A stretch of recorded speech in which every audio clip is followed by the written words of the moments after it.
Welcome to American Education FM, everybody. I'm Dr. Sean Brooks. Okay, I wanted to go backwards to part 2 again and just briefly mention one particular thing that was brought up toward the end of part 2 that I actually didn't spend too much time on, and I listened to it again and I thought, I got to get back on here and mention this. It was too important. In fact, it sort of encompasses the entire thing. And I didn't include it in part 2.5 where the Q&A was happening. So again, this particular section occurred at the end of part 2, toward the end of part 2, where Dr. Jeffries took his very first question. And it was from a black female teacher who was wearing a mask, and it's where I say, take the mask off, because she's wearing a mask, and I don't know why. And so her first question, she says, if you go back and listen to it, she says, the first thing that my students will immediately start yelling and start saying is they'll say, quote, that's racist, unquote. They'll go, well, that's racist. That's racist. You can't say that. That's racist.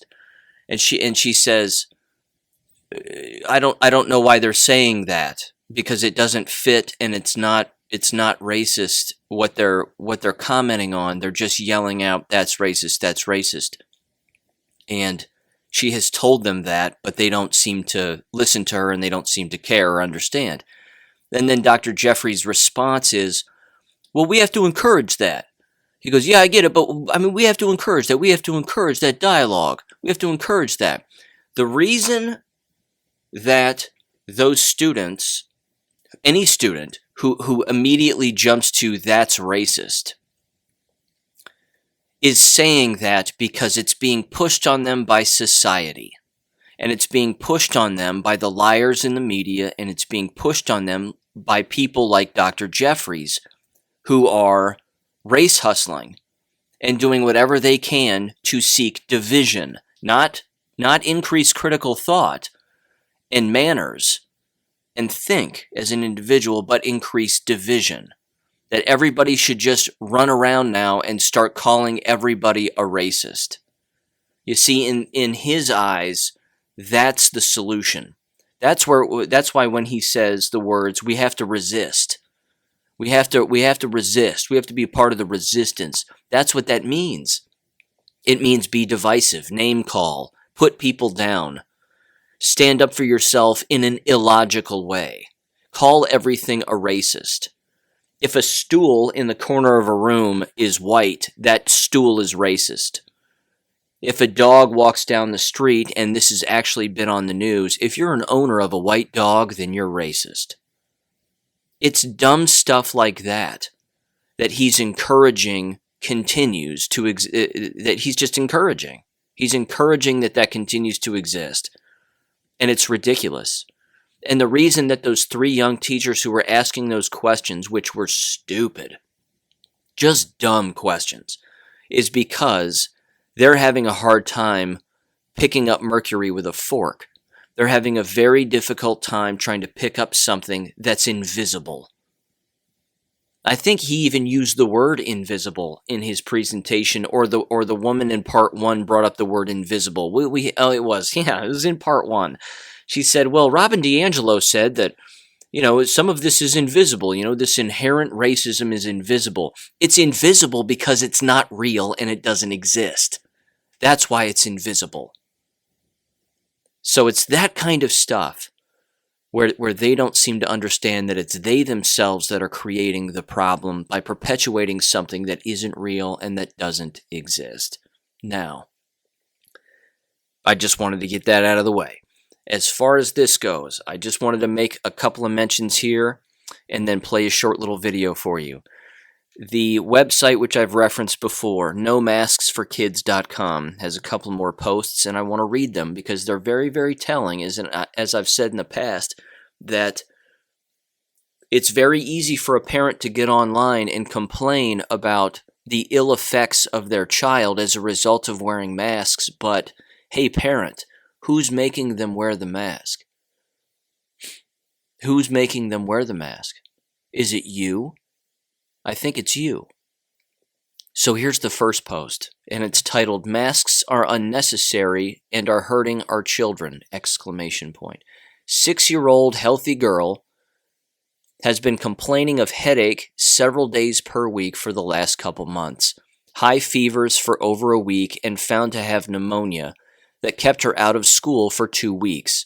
Now fearful of returning to school because of masks, and has also lost interest in sporting activities because of the mask wearing. It needs to stop. 6-year-old female from Wisconsin. If this is a parent texting this or typing this out and putting this on this website, parent, you are the problem. You're the problem. Your child just had pneumonia and was hospitalized and then out of commission for 2 weeks. And you're going to send them back to school, to the very environment that put them in the hospital in the first place? What is wrong with you? Stop typing on this website. And the only thing that you should be typing is calverteducation.com. Type that into your computer and see what pops up. It's homeschooling. It's online virtual homeschooling. And it's fantastic. Had a wonderful guest on the podcast who described it to a T, and it's perfect. Why would you send them back? They're being abused. And they're being abused by people who are also being abused. That's the cycle of abuse, and you're willfully now passing it on to your child. This next post.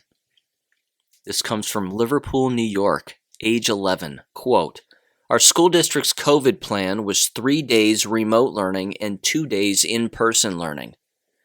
On the days my child goes into school, he complains of headaches after getting off the bus. Because they have to wear them on the bus, of course. Continuing, quote, I could choose not to send him on in-person days, but then his mental health will be affected. He is a very social kid and needs to be around other kids. So I have to choose between his physical health and his mental health. Right now, I'm choosing to take care of his mental health, but we'll have to see if the headaches remain an issue, and then I don't know what I'll do. Good Lord. This is a parent who can't parent. That's what a lot of these posts on this website are really showing, is how ill-prepared parents are to be parents. And that part is really sad. You're not picking between his physical and mental health because they're all one and the same. You're basically trying to come to grips with the fact that you're allowing the abuse of your child to happen 2 days out of the week, and he's coming home and complaining about his health issues. He's a very social kid. He needs to be around other kids. What kind of students or people are at your child's school? Are these the ones that you want him around for the rest of his life? You can socialize your children doing 1,000 things outside of the home that don't involve school. There's Taekwondo. Find one where they don't have to wear masks. I understand it's getting difficult, in particular in New York State. But there are other things to do. Spend time with your children. Go for walks. Go fishing. There are other things that can be done instead of relying on government to socialize your child. Because when that happens, they will socialize them right into criminality without strong-headed parents and any guidance whatsoever. This is directly contributing, the mask wearing is directly contributing not just to the physical negative health of all human beings, but it's the mental and emotional health as well. And the people who are pushing the masks on people, they know that. And they're doing it on purpose. The Faucis, the Birxes, the New World Orders, the Bill Gateses, the Klaus Schwabs, all of them. They're all doing it on purpose. The governors. They're all doing it on purpose. This is a giant on purpose. This is not some accident. Oh, a virus. Oh, mask. Well, we gotta, No, it's all a planned on purpose. Now, I'm going to play this video from this doctor. I don't know if he's an actual I think he's a medical doctor. He certainly is a doctor. But He was at the forefront of this a year ago, yelling about how ridiculous all of this is, in particular in April of last year when he was screaming about the masks. So this is just from roughly a week ago. And here's his little testimony of some things that have happened to some of his patients and relatives of his patients. And give this a listen and catch you on the next episode. And the link to this video will be in the description below, I promise. So if you want to go and check it out and check out some of the other videos that are on his site, definitely do it. It's Dr. Eric Naputi. I hope you're having a great day today. I'm going to tell you something. I just got off the phone with... I'm just so blown away by this. I've seen this already so much, it's not even funny. And I need you to understand that the system is set up to kill people right now. I just got off the phone with a patient of mine. Her grandson, her daughter, and the pediatrician that takes care of this kid. It's a 4-year-old little boy that got rushed to the emergency room last night because he was having shortness of breath, wheezy, and cough. Guess what he has? This 4-year-old has a bacterial infection in his lungs because of prolonged mask use. He's 4. He's 4 years old, and this kid almost died because of this stupid-ass, ignorant restrictions that there's no science behind. And the reason why there's no science behind it is because wearing these masks, especially for children on a prolonged exposure, can hurt you. We're seeing these reports happening all over the country.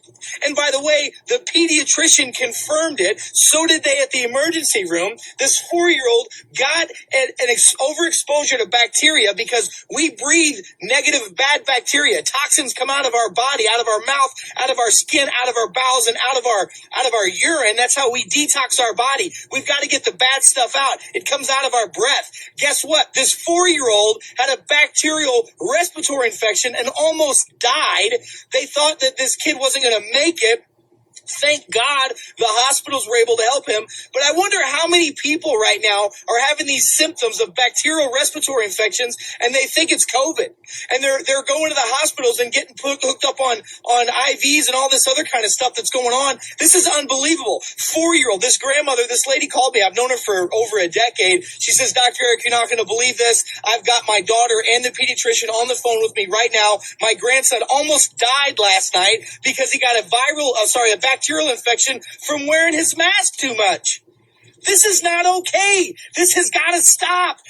We have gone too far. People are dying unnecessarily. People shouldn't be dying anyway, but they're not dying from COVID. They're dying from the side effects that the idiots that are in charge, who shouldn't be in charge, are killing our kids, killing our adults, and killing each other. You guys, the people, between 40,000 and 60,000 Americans died in nursing homes because idiots like the governor of New York and other idiot governors mandated that the nursing homes take positive COVID patients back inside. And by the way, they didn't even look at the research and data that shows that if zinc and D are low in patients that are in nursing homes, that they have almost a 40 to 50% chance of dying from any type of disease, including respiratory viruses.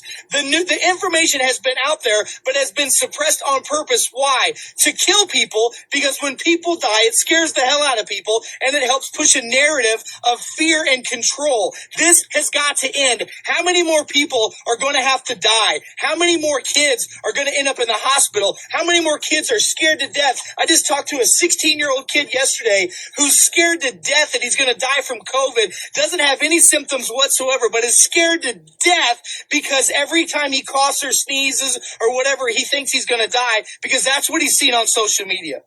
This is stupid. This is ignorant. I just cannot believe that this is happening. This is like the world's worst dream that's ever been around. Well, let me tell you something. It's time for us to wake up from this nightmare. It's time for us to step up and stand up. Doctors, I am imploring you. Please tell your patients the truth.